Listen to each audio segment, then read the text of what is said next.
Vou contar mais uma linda história a partir de agora.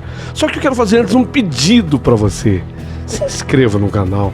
É um gesto tão simples para você e tão significativo para o canal. Entra no canal, se inscreva, curta, põe o teu joinha, acione o sininho. Para nós isso é muito importante. O canal ganha força e muito mais histórias a serem contadas. Por favor, se inscreva no canal. Agora, prepara o coração, porque a história de hoje é linda.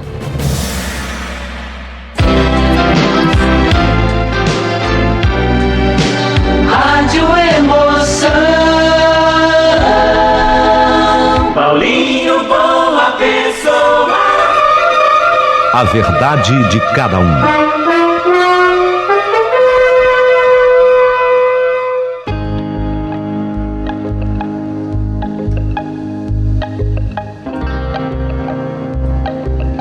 Meu querido amigo Paulinho Boa Pessoa, eu não sei porquê, mas eu tava morrendo de medo também agora de que o Erivan pudesse ser meu parente, sei lá. Esse mundo, ao tempo em que é tão grande, né? Às vezes ele se mostra tão minúsculo, tão pequeno. Foi quando eu me toquei que tinha faltado uma informação simples e importantíssima da minha mãe. Que ela me passasse o primeiro nome da minha mãe biológica. Precisava saber. Bastava para que eu afastasse assim algumas hipóteses. Então lá do hospital eu liguei para a mamãe. E ela me informou que o nome da minha mãe biológica era Cecília. E o nome do meu pai? Ela não tinha certeza, porque ele era chamado o tempo todo como Neno. Ficou assim, Neno. Mas isso não era um nome com certeza, né? Devia ser um apelido. De qualquer forma, aquilo representou um grande alívio para mim, já que a mãe do Erivan era Miriam, a avó dele era Hilda. Um primeiro risco estava assim totalmente afastado, o de sermos irmãos. E isso representou para mim um grande alívio. A vida seguiu, embora tanta coisa tivesse que ainda ser resolvida. Quanta coisa eu precisava resolver daquele momento para frente. A verdade era que a partir daquele fato, uma grande mudança, uma grande metamorfose tinha acontecido na minha vida. E mesmo com todo o preparo que eu acreditava possuir, uma vez que eu tinha chegado a 30 anos de idade, sabe, eu me sentia fragilizada. Eu precisava me fortalecer para poder seguir em frente. A primeira ideia que passou pela minha cabeça era uma volta à minha terra, a cidade de Pádua, na Itália. Eu precisava, sei lá, conversar pessoalmente com a minha mãe. Eu precisava conversar com ela pessoalmente, obter mais detalhes, porque eu sentia que talvez nem tudo tivesse sido dito. Talvez a minha mãe me escondesse ainda muita coisa. Por exemplo, a família dela, a mamãe me falava muito pouco da família dela no Brasil. Apenas dizia que seus pais já eram falecidos e que ela tinha alguns parentes distribuídos pelo interior do Pernambuco, mas era pouco. Eu precisava de muito mais informações. Enquanto eu pensava nisso tudo, eu também estava trabalhando lá no hospital, né? Eu também estava firme trabalhando no hospital. E eis que, de repente, Letícia, uma recepcionista do hospital, bateu à minha porta, anunciando a chegada do Dr. Sérgio. Era um profissional, um senhor já, assim, de idade aproximada de uns 50 anos. Olhando para ele, Dr. Sérgio era um profissional oriundo de São Paulo, que chegava para fazer parte também da nossa equipe. E fui eu quem, inclusive, o recebeu lá no hospital. Ele atuava como clínico geral e me parecia ser um grande profissional, sabe? E na recepção a ele foi quando, na conversa, ele me falou que também havia atuado como psicólogo. Psicólogo? É. Ô, doutor, que bacana, então o senhor também é psicólogo. E quando eu o questionei, por que ele havia deixado a psicologia, ele me respondeu que simplesmente amava a psicologia e que jamais a abandonou.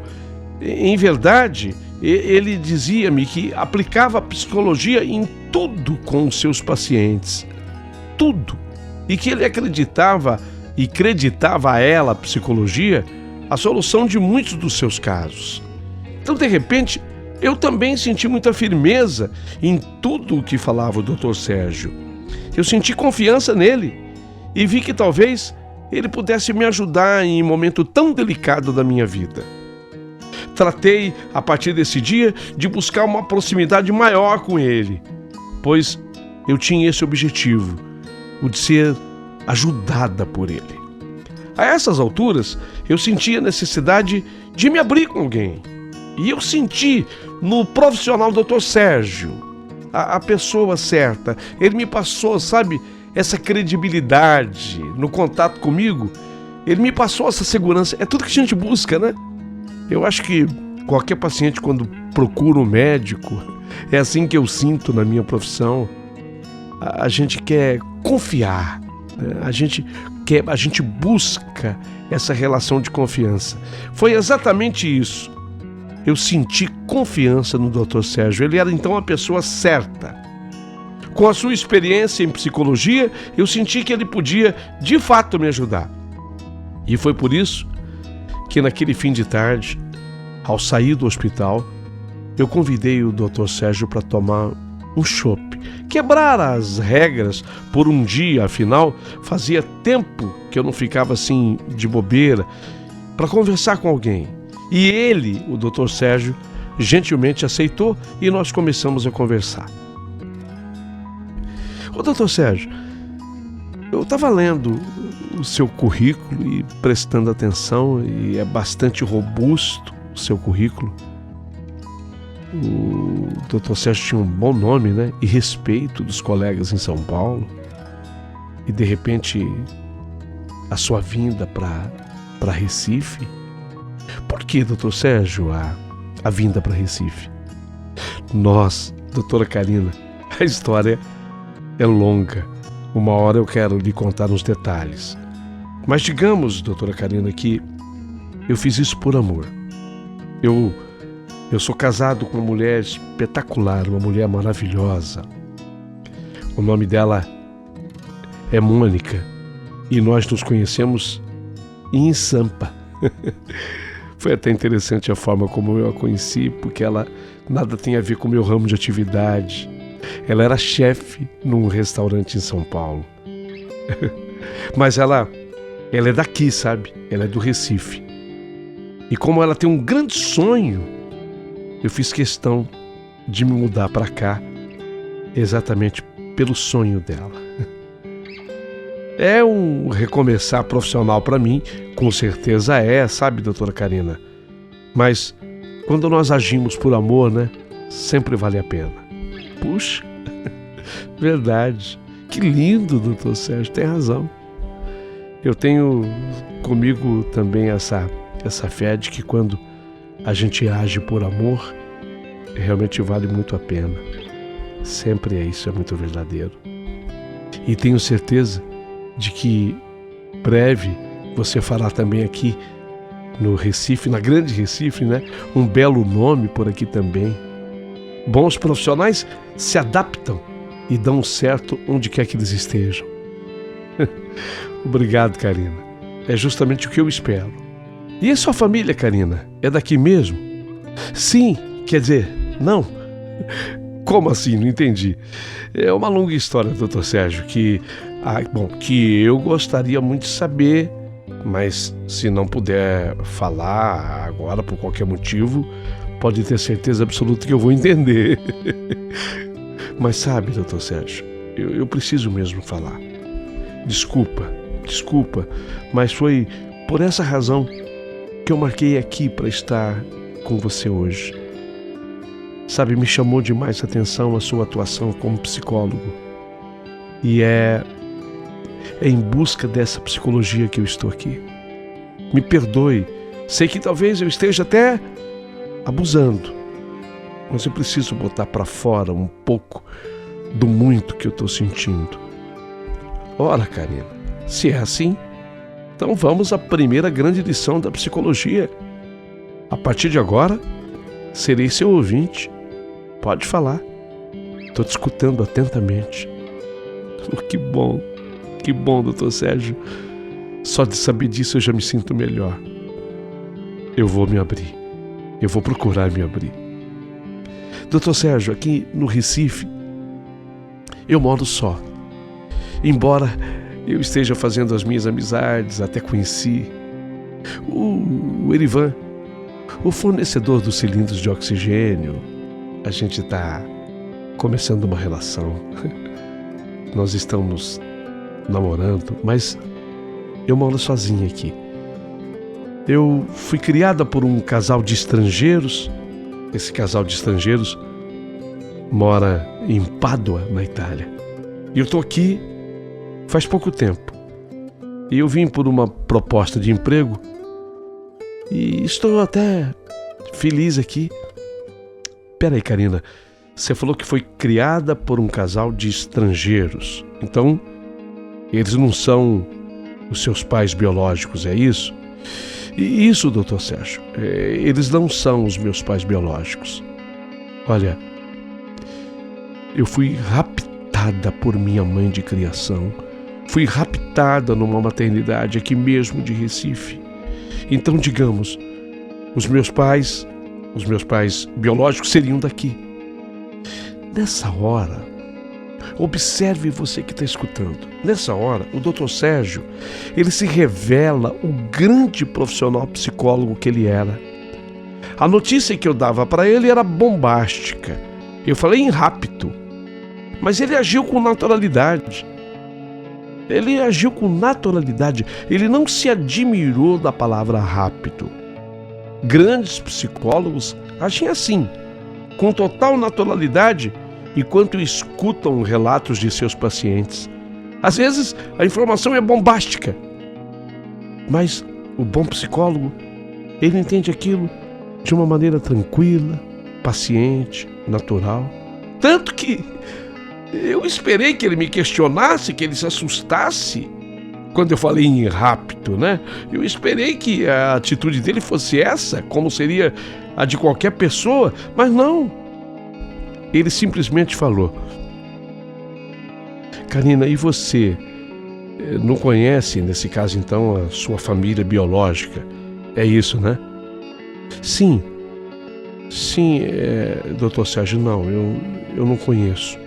E eu descobri, sabe, tudo isso agora. Karina, escuta, olha, eu estou certo de uma coisa. Você foi muito bem criada, muito bem formada. Também tem referências ótimas suas lá no hospital.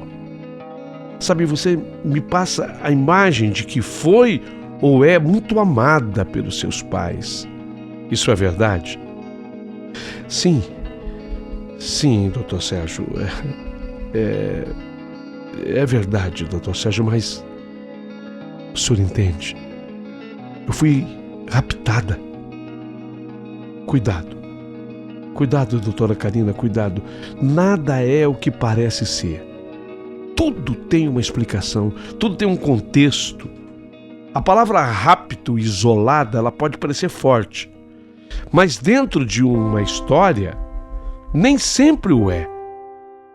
Para que você se sinta mais fortalecida na busca por tantas respostas, eu sei que tem 1 trilhão de perguntas na sua cabeça agora. E poucas respostas, você precisa encontrá-las. Para encontrá-las, não mude o que está construído em seu ser, no seu eu. Não mude.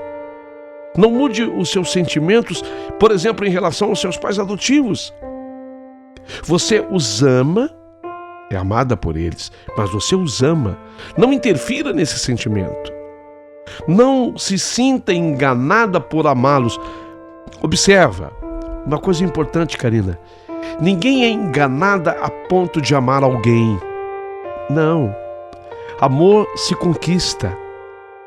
E os seus pais adotivos, eles conquistaram o seu amor. E isso é imutável. Então, Karina, não se sinta culpada por amá-los, mas sinta apenas o que na verdade você sempre foi, um grande ser humano. Isso mantido, agora pense no que é novo. Pense no que é novo, mas mantendo tudo isso. Existem outras pessoas que vão chegar na sua vida. Pessoas que você precisa buscar e conhecer. Pessoas que virão para somar na construção do seu eu. Pessoas que devem ser permitidas para edificarem, não para destruírem. Não veja, doutora Karina, essas pessoas como bolas de aços penduradas num cabo, prontas a se chocarem contra a sua edificação. Não, não pode ser assim. Elas não podem ser buscadas por você para uma demolição. E depois delas surgir uma nova pessoa. Não pode ser assim. Isso seria muito dolorido, um processo muito difícil. E é o grande erro de muita gente que se vê demolida para depois ser reconstruída. Não. Escuta, Karina, você já existe. Você já existe. E digo, você já existe e é perfeita, é linda como gente. Porque até aqui você foi trabalhada por gente de bem. Então daqui para frente você será melhorada. Você me entende? Nossa, e como eu entendi. Ouvir aquilo do Dr. Sérgio já me fez um tremendo bem. Eu já me sentia muito melhor e podia então avaliar o que representa na vida da gente a ajuda de um grande profissional psicólogo. Eu me achava até ali em frangalhos e ele me lembrou que eu sempre fui inteira e que daria para fazer tudo o que eu precisava fazer, mas me sentindo completa, inteira, e isso fez toda a diferença. Mas quando eu achei que estava tudo concluído na nossa conversa, veio o novo. E que novo! E que novo veio! Dr. Sérgio tinha ainda algo muito importante a ser dito. E ele falou: Doutora Karina, eu vou lhe demonstrar agora que você não é a única e que histórias como a sua são muito mais comuns do que você possa imaginar. Já lhe disse que eu estou aqui hoje porque me mudei de São Paulo para cá e o fiz por amor. Eu já falei isso, que eu sou casado com uma mulher espetacular, uma mulher maravilhosa. Pois bem, a minha mulher Mônica, ela busca uma irmã. Meu Deus, quando ele falou assim, eu senti um baque no coração. Eu acho que arregalei mais os meus olhos, demonstrando toda a minha atenção àquele assunto. E ele seguiu. Ela, a Mônica, antes de partir para São Paulo, ela teve uma conversa com a sua mãe em seu leito de morte. A mãe jazia sobre uma cama em seus últimos momentos, acometida que fora por um câncer generalizado. E ela falou para a filha que a filha não desistisse, que a Mônica não desistisse de procurar sua irmã. A mãe tinha certeza de que a irmã estaria na cidade de São Paulo e contou para ela toda a história. A mãe havia dado a irmã em adoção por uma senhora que morava em São Paulo. A mulher era de São Paulo. Informou ainda que se tratava de uma mulher muito bonita e que o nome dessa mulher, ela não tinha bem certeza se realmente era aquele, mas seria Olívia. E que essa irmã dela era 3 anos mais velha do que a Mônica. 3 anos mais velha. Então foi por isso que a Mônica foi para São Paulo. Foi para lá, foi batalhar, chegou lá em São Paulo sabendo cozinhar e muito bem. Ela havia aprendido com a sua mãe, treinado, inclusive aqui no Recife. Começou a trabalhar em restaurantes e nós nos conhecemos lá no último restaurante que ela trabalhou, onde ela era chefe da cozinha. Nós nos apaixonamos, nos casamos e eu entrei na luta da minha esposa por sua busca.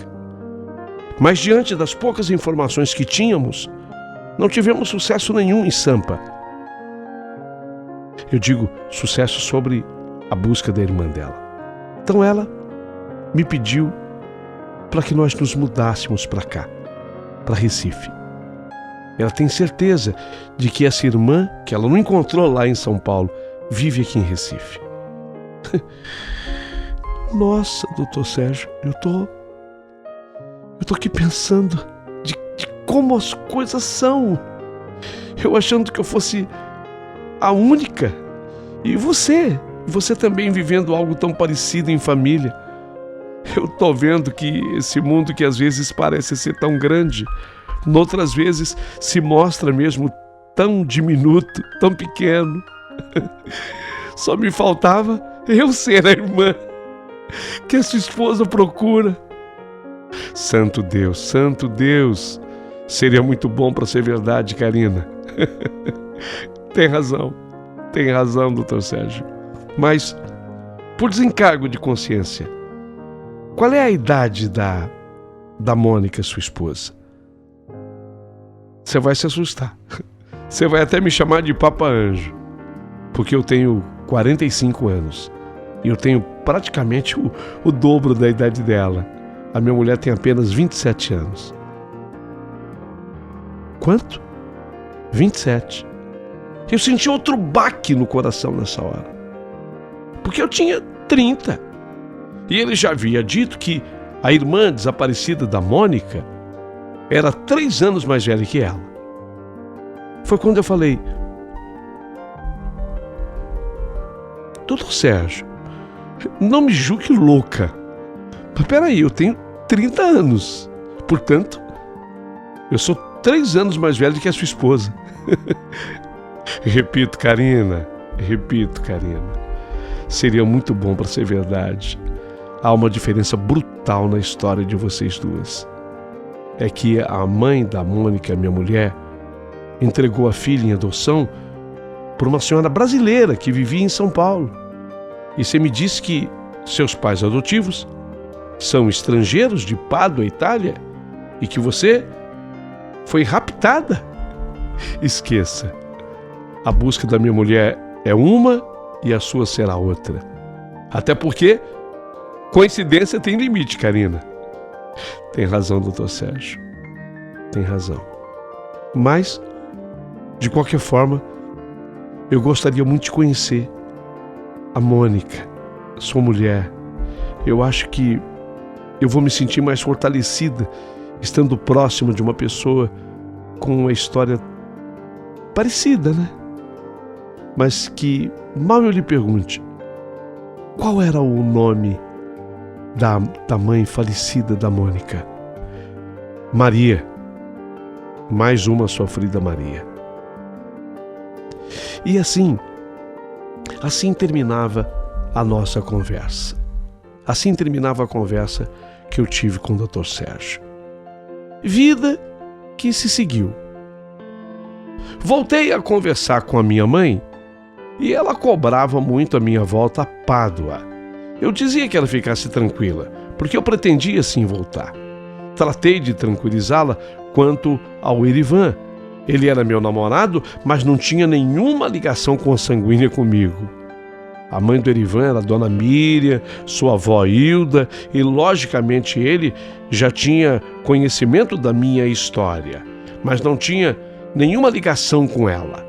O pai do Erivan, por exemplo, era um cidadão turco e geneticamente havia passado para o filho o talento para o comércio. Jamais esse pai fora casado com a Dona Miriam, mãe dele. Tinha outra família, mas esse pai já era até falecido. que mamãe sossegasse a alma. Eu não estava namorando com nenhum parente, graças a Deus. Graças a Deus, pelo menos isso. Mas eu citei para ela a conversa que eu havia tido com o Dr. Sérgio. E, obviamente, falei da mulher dele. Eu tinha que falar da Mônica. Eu precisava falar da Mônica. Que ela procurava uma irmã. Essa irmã era 3 anos mais velha que ela e coincidia a idade com a minha. A mamãe ouviu até aí de maneira normal. Até a parte que eu falei para ela. Ô mãe, eu até achei que pudesse ter alguma coisa a mais entre nós duas. Eu digo, entre mim e a Mônica. Mas a mãe da Mônica deu a outra filha para uma senhora em adoção. Ela deu em adoção. Portanto, não houve rapto. E essa senhora, para quem ela deu a filha, seria de São Paulo. E o descarte final, mamãe, é que o nome da mãe da Mônica é Maria. Que pena, né, mãe? Que pena. Até, sinceramente, eu vou dizer para a senhora que eu torci para que ela pudesse ser de fato a minha irmã. Só que nessa hora, eu notei a minha mãe ficando cada vez mais nervosa. Tanto que eu falei, que foi, mãe? Que foi? Filha, eu tô nervosa. Tô nervosa, filha. Sim, mas por quê? Filha, mas entenda bem o que eu vou falar. A sua mãe biológica, ela te entregou em adoção, filha. Eu só fiz o que eu fiz porque, no fim, ela se mostrava arrependida.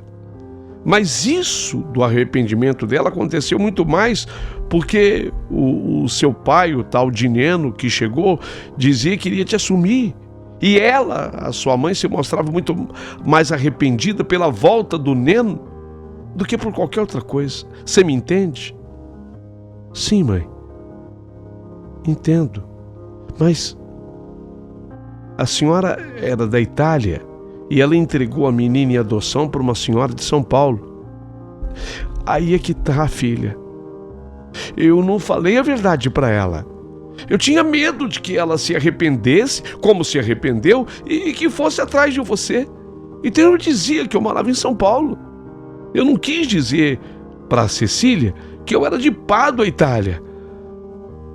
Então, mãe, mas aí outro desencontro, tá no nome. A senhora, que era minha mãe biológica, a senhora disse que ela se chamava Cecília, acabou de repetir Cecília. E a mãe da Mônica é Maria. Mas, filha, não há desencontro nenhum. Nenhum. Porque o nome de sua mãe também tinha Maria, era Maria Cecília. Bem, aí já era demais. De novo, eu senti o baque no coração. Desliguei o telefone falando com a minha mãe que eu precisava de um encontro imediato com a Mônica, a mulher do Dr. Sérgio. Eu precisava de saber de mais detalhes. É que a coincidência era tão grande que chegava a causar desconfiança. Era como falava o Dr. Sérgio, é muito bom para ser verdade. Acabei de desligar o telefone com a minha mãe e o Dr. Sérgio entrou na minha sala. Oi, doutora Karina. Olha, eu marquei um jantar na minha casa. A Mônica vai preparar a muqueca com a qual ela me conquistou. Já te contei, né? Ela era chefe de cozinha num restaurante de São Paulo, onde eu a conheci.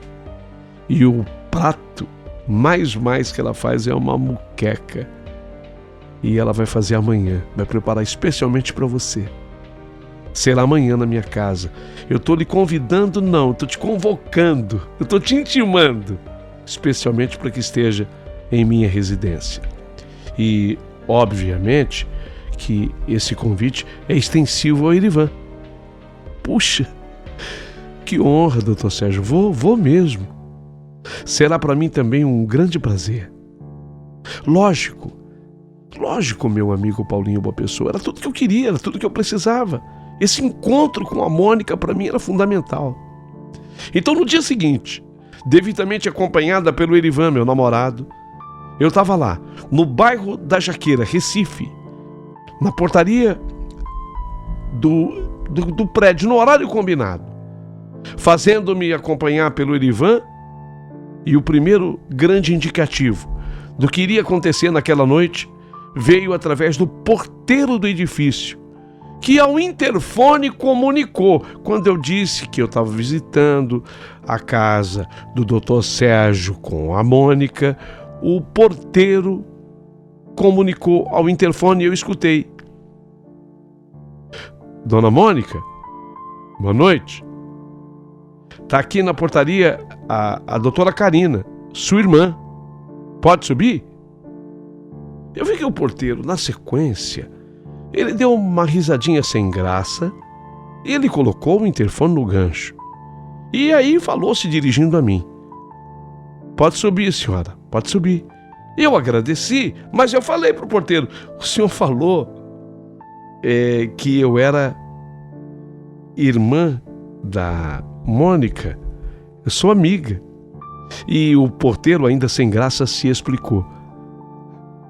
A dona Mônica também me corrigiu. Eu peço perdão.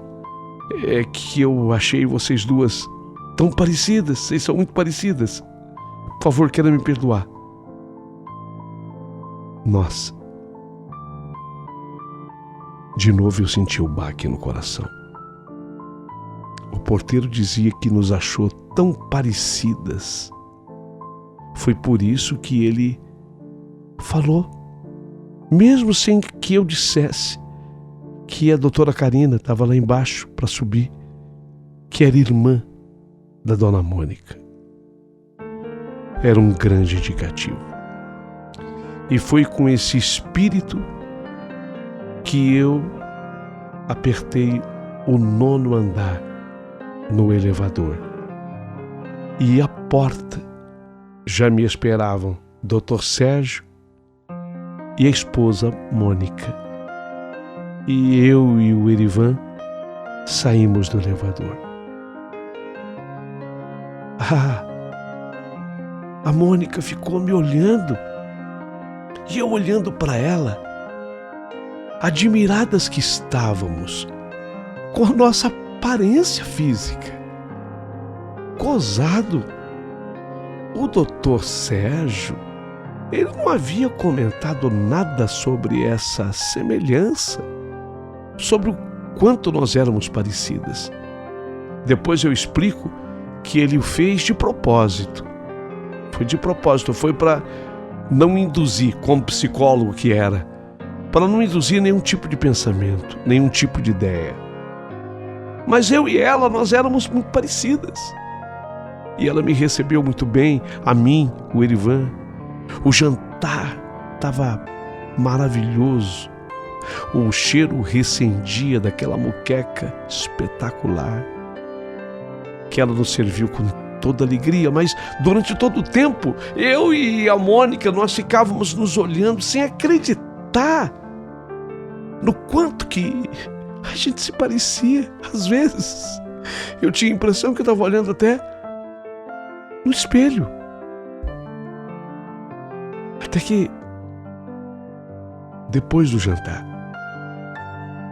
eu olhei para ela para mim: Mônica, o Sérgio já me contou a sua história, acho que ele também contou um pouquinho da minha para você. Você procura uma irmã, né? Sim, eu tenho loucura para encontrar essa irmã, tal qual o Sérgio te falou.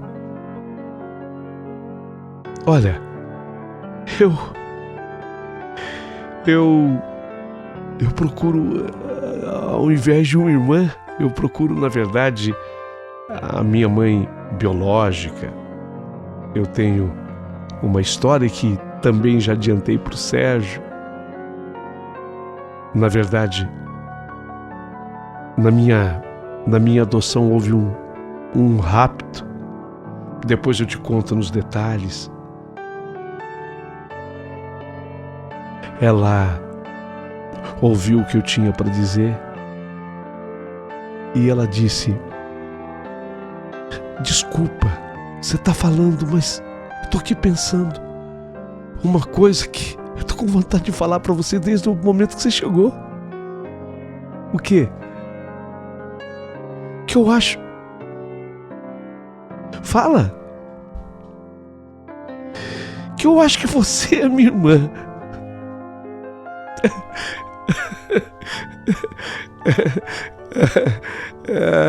Como diz o teu marido, o Dr. Sérgio, seria muito bom para ser verdade.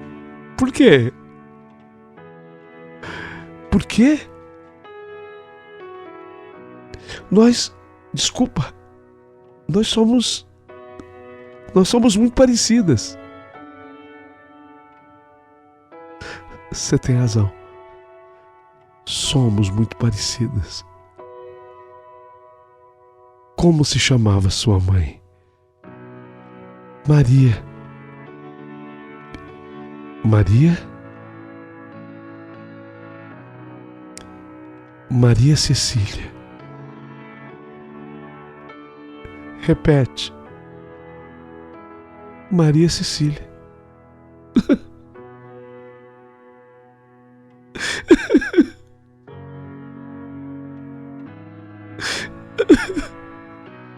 Que foi?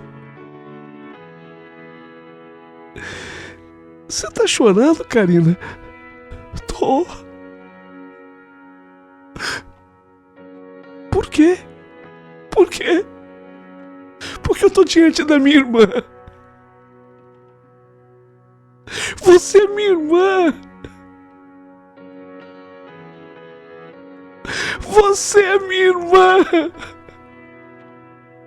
Eu me coloquei de pé, abri os braços e ela se jogou nos meus braços e nós nos abraçamos. E nos abraçamos de uma maneira tão terna, tão amorosa, tão verdadeira, tão cheia de saudade,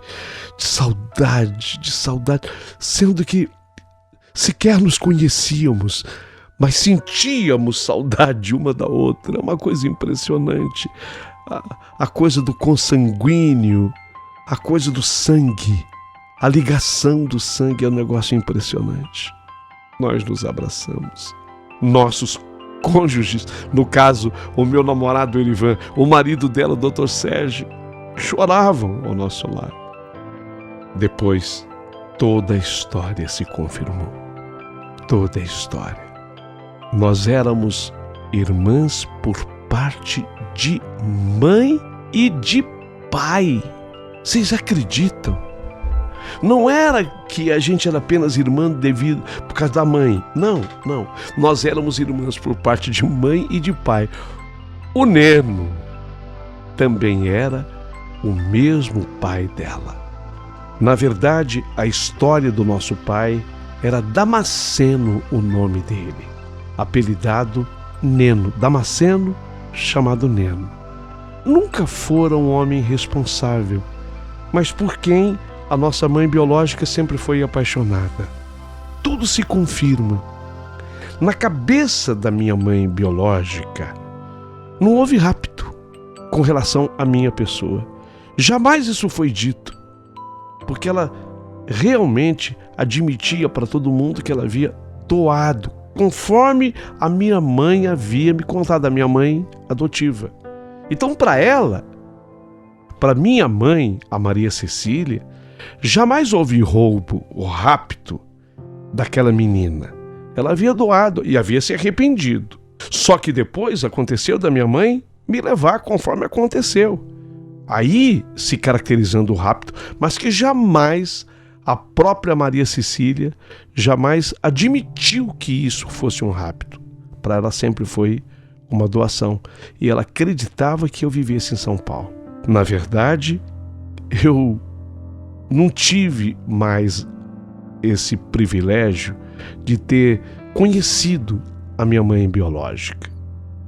Sim, se isso teve um peso sobre a minha personalidade, sobre problemas que até hoje eu os tenho, sim, é verdade, teve sim. Mas as compensações foram muito maiores. Eu descobri uma irmã espetacular, uma irmã maravilhosa que é a Mônica. Até aquela data, ela não tinha filhos com o Dr. Sérgio. Ela não tinha, porque o Dr. Sérgio já vinha de um casamento. Então ele se casa com a minha irmã já com uma certa idade, porque ele tinha 45, ela tinha 27 quando nós nos conhecemos. Havia essa diferença, mas a partir dali foi que ela teve um lindo de um menino chamado Felipe, que se tornou meu sobrinho amado e querido. Levei o casal, levei a minha irmã e o Dr. Sérgio até Pádua para que conhecessem meus pais adotivos. Fizemos ainda uma linda amizade entre eles. Olha, uma coisa que eu gostaria de deixar claro para as pessoas, que tudo que parece um grande drama, um grande problema, quando você tem um preparo e quando você tem a ajuda de um profissional, porque é fundamental que vocês observem a ajuda do psicólogo, o Dr. Sérgio, nessa história. Ele que era clínico geral e acumulava a função de psicólogo. E, na verdade, ele era e sempre foi muito mais um psicólogo do que qualquer outra coisa. Porque um médico, independente da função que tenha, antes de tudo tem que ser um grande psicólogo. Então, o preparo dele foi fundamental para o desfecho da minha história. Eu acabei me casando com o Erivan. E tivemos um lindo casal de filhos. É assim, sabe? É assim que termina essa minha história. Sobre os familiares da minha mãe, eu também os conheci no interior do Pernambuco. Eram primas e primos com os quais acabei tendo uma ligação bastante estreita e muito saudável, diga-se de passagem. Eu tenho essa história para contar. E quando eu a conto, normalmente as pessoas se comovem, se emocionam. Hoje, eu espero que você tenha gostado da forma como eu escrevi. E que, principalmente, tenha ficado o exemplo de você buscar sempre a ajuda de um profissional diante de algum problema na sua vida. Porque até a conversa com o Dr. Sérgio, para mim, o mundo estava escangalhado, destrambelado. Era como se meu coração tivesse repartido em 1 milhão de pedacinhos. Parecia que era impossível juntá-los novamente. A conversa com o psicólogo, o Dr. Sérgio, foi fundamental. Eu destaco e valorizo a presença desse profissional na minha vida. Se você gostou da minha história, aproveita, curta, dando o seu joinha. Comente a minha história, será muito importante o seu comentário. E quero lhe pedir mais, que você se inscreva no canal. E abaixo do vídeo, uma coisa muito importante de ser feita. No Brasil, se tem menos esse hábito. Mas como eu estou sempre na Itália, e hoje eu sou uma pessoa que rodo por esse mundo afora, queria dizer que é muito comum as pessoas no mundo ajudarem os produtores de conteúdo pelo YouTube. É muito comum e nós devemos trazer essa prática para o Brasil, porque os produtores de conteúdo pelo YouTube muitas vezes prestam um belo serviço. Eu considero o canal do Paulinho Boa Pessoa, eu como médica que sou, sinceramente falando, eu considero de grande ajuda, porque ouvindo histórias aqui, eu já aprendi com algumas dessas histórias muita coisa interessante, muita coisa importante. E eu fico imaginando que pacientes minhas, pacientes meus, devessem ouvir determinadas histórias e até indico. Vocês acreditam? Vocês acreditam que até indico? O próprio Dr. Sérgio, que é psicólogo, eu coloco para ouvir determinadas histórias e depois ele passa a indicar para pacientes. Então vocês que estão ouvindo, prestem atenção. De repente um canal como esse presta uma grande ajuda às pessoas, sem até essa pretensão. Então contribua, manda um valeu demais pro Paulinho, ele bem o merece. Pode ter certeza disso. Abaixo do vídeo tem o valeu demais. Clica em cima e doe. Procure ajudar o canal. Vai fazer muito bem pro canal. Pode ter certeza disso. Por aqui eu termino a minha história.